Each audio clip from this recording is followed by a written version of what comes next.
Okay, time for another expenses video, this time June 2023. And these, again, are not every expense.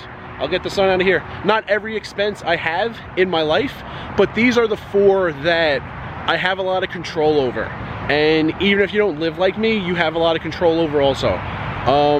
Gas, for instance.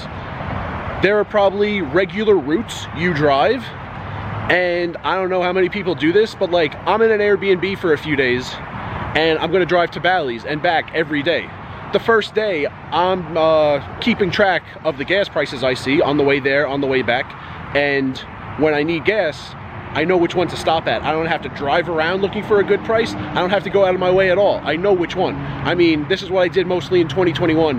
Now I know it's Conseco's pretty much every time when I'm in Vegas. But when I'm in other areas, like here, that's what I do. And I know I could stop at the one with the lowest price. That saves me some money. Food, everyone has a huge amount of flexibility in food. Even rent. If you don't live like me, you don't, get to think about it like a couple of times a week or like every month. I'm gonna look at all these listings and I'm gonna pick the one that's best for me. Of course, one of the factors in is price, but even if you rent an apartment, once you live there, the flexibility is gone, but before you move into a place, you have a lot of flexibility. What kind of floor plan, where it is it in a place where your transportation costs can be really low? Are you gonna have a roommate or not? What are the utilities like? Before you move in, before you buy a house, before you buy a house and land and have to pay property taxes, there's a point where you have a lot of flexibility in how much you pay for your rent. So these are the four categories where there's a ton of flexibility. I show you my numbers, and I hope that some people will understand how much flexibility you have and could decrease those costs. So most will be said while the graphics are on the screen, but food was a little overboard. Rent, you know what it was, of course, more than Vegas. A full month Airbnb, no free rooms on the Las Vegas Strip. Gas was pretty typical. And laundry, kept the streak alive. Didn't pay for laundry this month, but let's go to the graphics. Gotta get a chart up here, gotta get some headings, months, categories, and I'll fill in what you've already seen in previous videos, doing some Mets colors, orange background, blue font in the middle at least. There are the totals. So what about June? I gave you the description, not the numbers. $326.77 in food. Went overboard a little bit because I had a kitchen. I don't usually have a full kitchen, and a little bit just eating too much, which happens many months, but not ridiculous. $326.77. The rent, you knew that from the day I drove in. I showed you, when I showed you the room, $1,016.10, which people ask, why I move around so much when I'm in Vegas.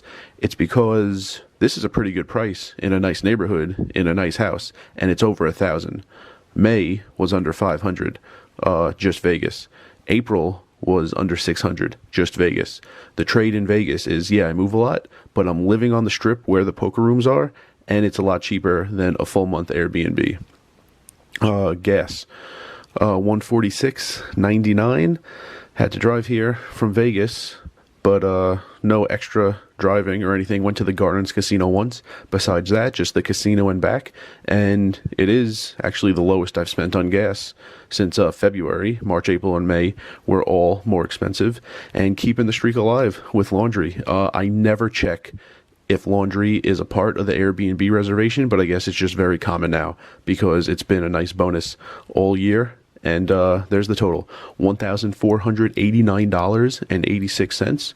And yeah, more than recent months, more than April and May, but not because of laundry, not because of gas in the car, mostly because of rent. Like I said, it's pretty good per day, a lot better than like a dirty motel, just not as cheap as like living for free on the Strip 2/3 of the month, and a little bit overboard on food. I mean, food could have easily been $150, but I mean, still, I would have spent like $1,300 on these four categories for the month of June. So there it is. This is a typical month, not in Vegas, mostly with that rent being around $1,000. So there's June. July will be a pretty diverse month. The first 2 weeks, still be here in Lake Elsinore, and then the last 2 weeks, back in Vegas. Food will be a mix of comps at Lake Elsinore, of comps in Vegas, of cooking in the house here at Lake Elsinore, of probably at least one buffet in Vegas. That actually reminds me, Someone asked last